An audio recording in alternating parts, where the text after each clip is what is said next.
Bonjour à tous, bienvenue chez Fil Folie. On se retrouve après l'été pour un atelier sur les boules Témari. Les boules Témari, qu'est-ce que c'est? Ce sont ces petites choses qui nous viennent du Japon. C'est un art traditionnel.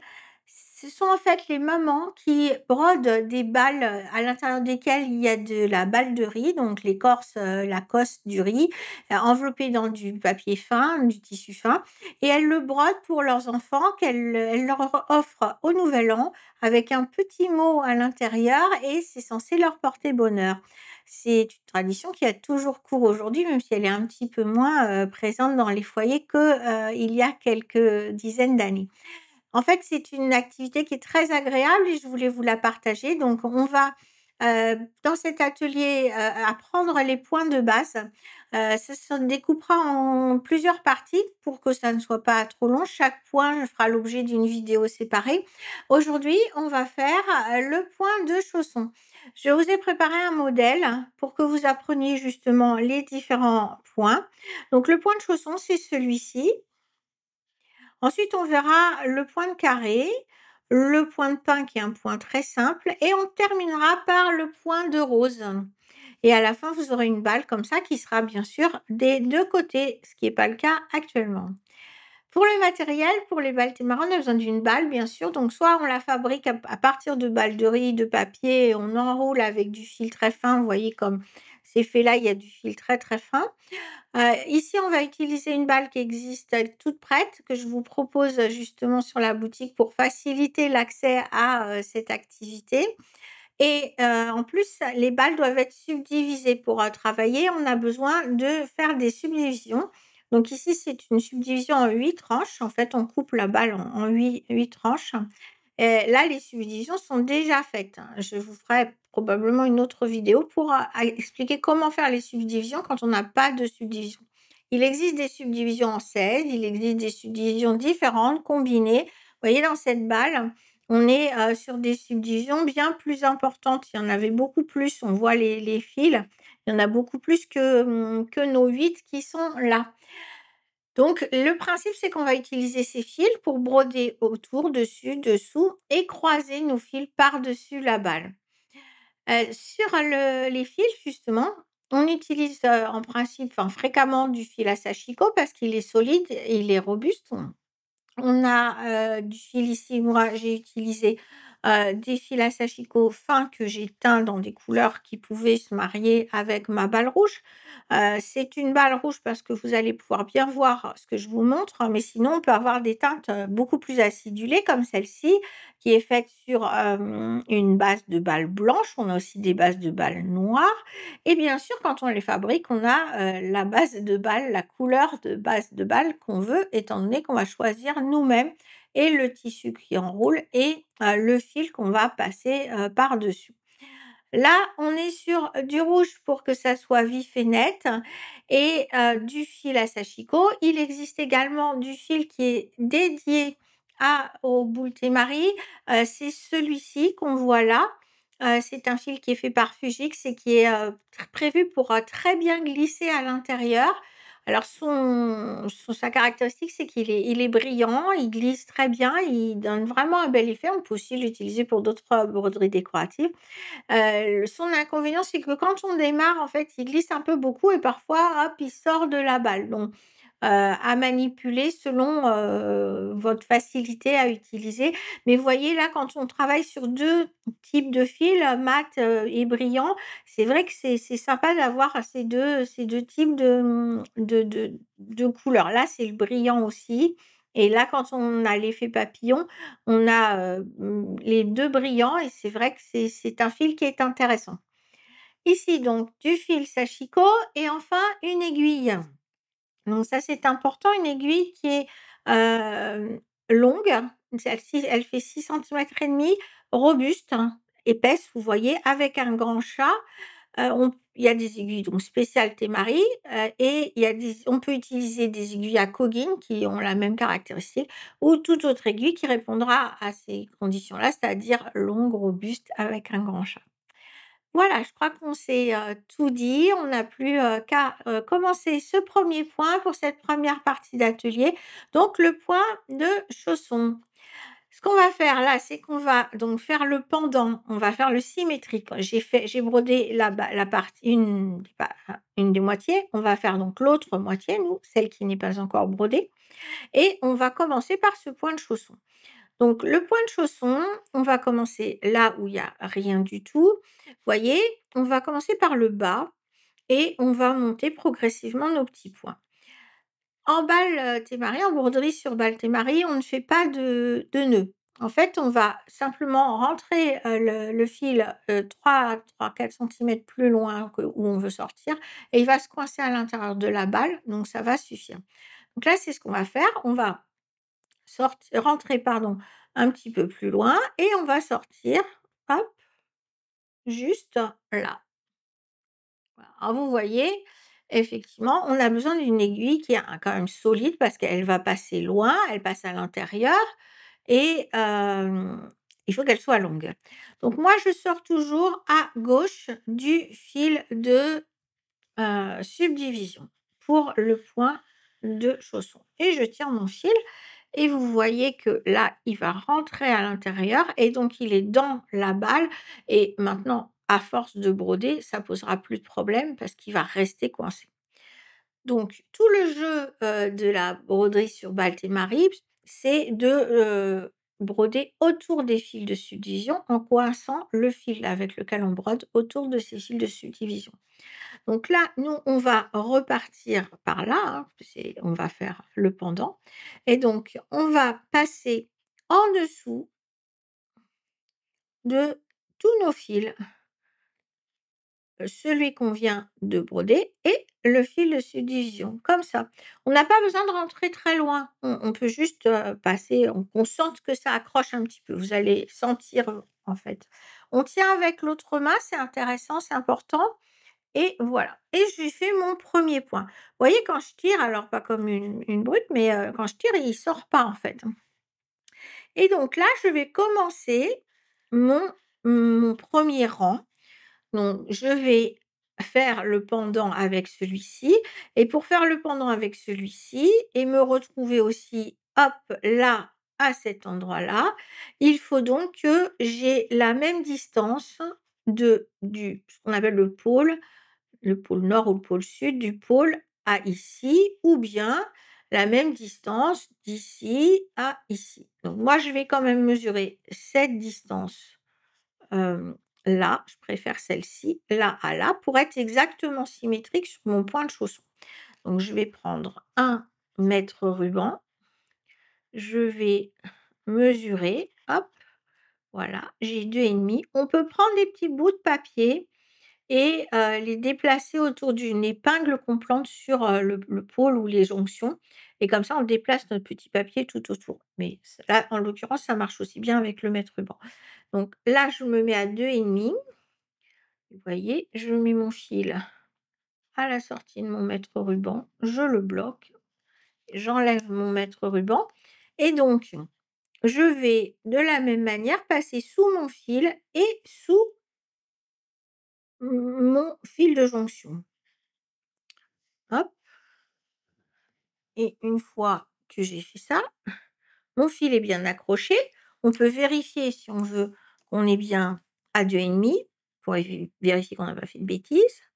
Hop, on est bien à 2,5, voilà. Et ensuite, donc je vais, retourner, je tourne ma boule, hop, prochain fil de jonction, j'arrive là. Alors là, j'ai déjà un point de pin, mais c'est pas grave, ça peut nous empêcher. On va faire comme au départ, là et on va passer en dessous de tout le monde. Donc en dessous du fil de jonction et en dessous du fil qu'on est en train d'utiliser pour broder, voilà et hop, je pousse et ensuite je vais donc me remettre alors j'ai piqué un petit peu bas, vous voyez? Parce qu'un petit peu haut, je veux dire, il aurait fallu que je pique plus bas si je veux vraiment être au bout. Alors c'est vrai que ça m'embête un petit peu, donc je vais défaire, hop. Donc vous voyez, ça se défait très facilement, il faut pas avoir peur. J'ai l'autre jour une personne qui me dit: «Oui, mais j'ai peur de l'abîmer» et en fait, on peut pas vraiment l'abîmer, hein. C'est pas possible parce qu'à l'intérieur, ça coulisse très bien. Donc n'ayez pas peur de l'abîmer. Vous ne risquez pas de l'abîmer et le seul risque que vous avez, c'est de défaire et de refaire. Mais ça, je crois que quand on coud, on brode, on sait que ça arrive fréquemment. Donc j'étais trop haute, donc je me mets plus basse pour pouvoir vraiment être à la jonction, vous voyez? Comme là. Ce sera plus joli. Hop, voilà, et donc alors ça se rebouge un petit peu, hein, en fait. Donc on va faire le premier épi et on pique pour arriver là. Là, actuellement, ça va manger sur mon point de pain parce qu'il est déjà fait. Mais sauf que vous voyez, après ça resserre et quand ça resserre, on va s'écarter du point de pain et ça posera plus de problème. Normalement, comme il ne devrait pas déjà exister, vous rendriez pas compte qu'il y a un problème.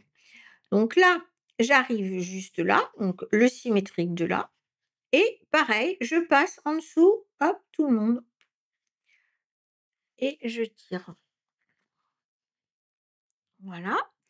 Et je tourne toujours ma boule, c'est toujours le même principe. Je passe sous le fil de jonction et sous le fil avec lequel je brode.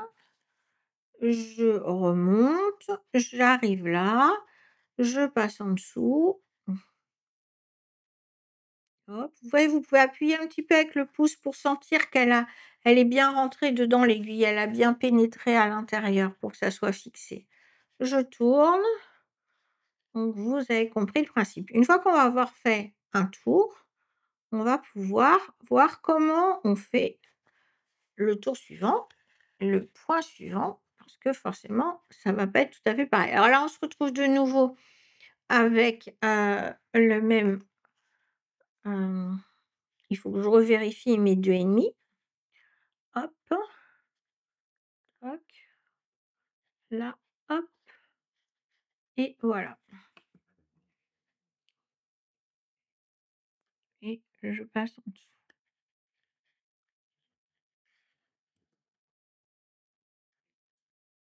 Alors voilà, je suis revenue sur le début.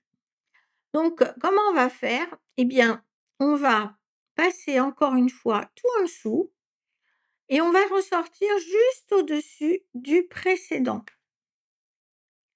Hop, voilà. Alors, je vous laisse bien voir ce que ça donne. Donc là, on a piqué en dessous, on ressort juste au-dessus du précédent et petit à petit, on va monter comme ça nos rangs. Voilà, donc là, on a, hop, monter nos rangs et maintenant, vous voyez, on a notre première épi. Maintenant, on va bien aligner notre fil sur le précédent pour que ça nous fasse, une jolie bordure comme celle-ci et j'arrive là et donc je vais passer sous le fil avec lequel je brode et le fil de jonction. Par contre là, je suis au-dessus du précédent. Là, je suis au-dessus parce que je suis sur la partie supérieure. Là, j'étais en dessous, alors, au-dessus du premier point, mais en dessous de mon fil, alors que là, je suis au-dessus. Mais c'est assez instinctif, en fait, on n'a pas envie de faire autre chose. Quand on croise, on voit, hop, on a la jolie, comment dire? Le fait que ça se recoupe. Là, donc je vais passer, hop, en dessous tout le monde pour ressortir juste au-dessus du précédent. Et là, ça va me permettre d'avoir, là on le voit bien parce que maintenant il y a assez de rangs, d'avoir tous, mes rangs qui montent comme celui-ci. Hop, voilà. Donc là, je suis au-dessus. Je me mets au-dessus du point précédent.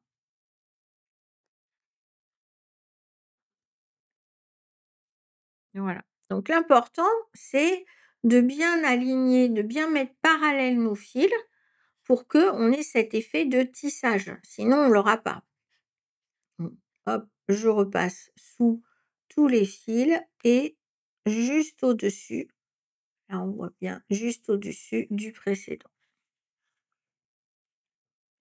et je vais continuer comme ça jusqu'à ce que j'ai, 4 rangs de jaune dans le modèle que je vous propose, pour ensuite changer de couleur. Donc on va voir comment on change de couleur pour, que vous voyez, mais en fait, c'est assez simple, vous allez voir.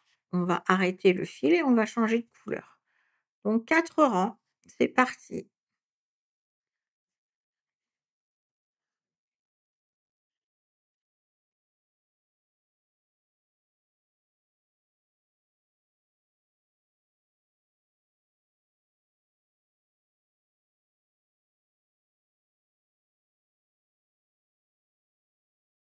Alors, il se trouve que je ne vais pas avoir assez de fil pour terminer mes 4 rangs, donc ça tombe bien, j'en profite pour vous montrer comment on arrête le fil. En fait, exactement comme on l'a démarré, c'est-à-dire qu'on va piquer pour, finir notre point. Donc là, si j'avais encore du fil, je ressortirais là. En fait, je ne ressors pas là, je ressors beaucoup plus loin, hop, et le fil va se bloquer exactement comme au début dans à l'intérieur de la balle. Je vais prendre mes ciseaux, tirer un petit peu, tendre un peu pour qu'il y ait un effet ressort et que quand j'ai coupé, hop, il re-rentre, hein. Voilà, après hop, on passe son doigt et il disparaît, on ne le voit plus. Et donc, reprise, changement de fil, donc c'est parfait, on va pouvoir faire un changement de fil. Donc ça sera exactement pareil, un changement de couleur. Hein, donc c'est juste que je garde la même couleur, mais un changement de fil, on va le faire là. Donc j'irai enfiler mon fil. Hem, je fais pareil que tout à l'heure, je pique un petit peu plus loin, je vais cacher mon bout de fil à l'intérieur et je vais ressortir comme si j'étais ressortie. On avait fait, comme si on allait ressortir tout à l'heure, bah, voilà, on arrive au même endroit. Le fil rentre à l'intérieur pour se coincer et on continue. Donc j'aligne bien et je vais continuer à passer sous tous mes fils, hein, tous, hein, surtout même le rang d'avant, hein, comme vous voyez là. Il ne s'agit pas de faire, voilà, là on les a bien tous, hein. On voit bien comme ça. Hop et je tire. Tac. Donc on va finir tranquillement nos 4 rangs. Ensuite, donc on pourra changer de couleur, mais ça sera exactement comme on vient de le faire, et l'intérêt, c'est que on va varier justement, toutes les couleurs pour, donner de la luminosité, de la gaieté dans ce point. Voilà, ça y est, j'ai 4 rangs là, donc je n'ai plus qu'un tour à faire pour avoir mes 4 rangs. Voilà. Je peux continuer le principe. Donc vous avez vu, le point de chausson. Dans la partie suivante, la prochaine vidéo, on fera ensemble le point de carré et je vous montrerai comment, être bien carré parce que la difficulté est là. J'espère que, vous allez prendre le virus de la Balle-Paris. C'est très reposant, c'est très agréable à faire. J'espère que ça vous aura donné envie. En tout cas, je vous remercie d'avoir suivi cette vidéo et je vous dis à très vite pour la partie suivante. Au revoir.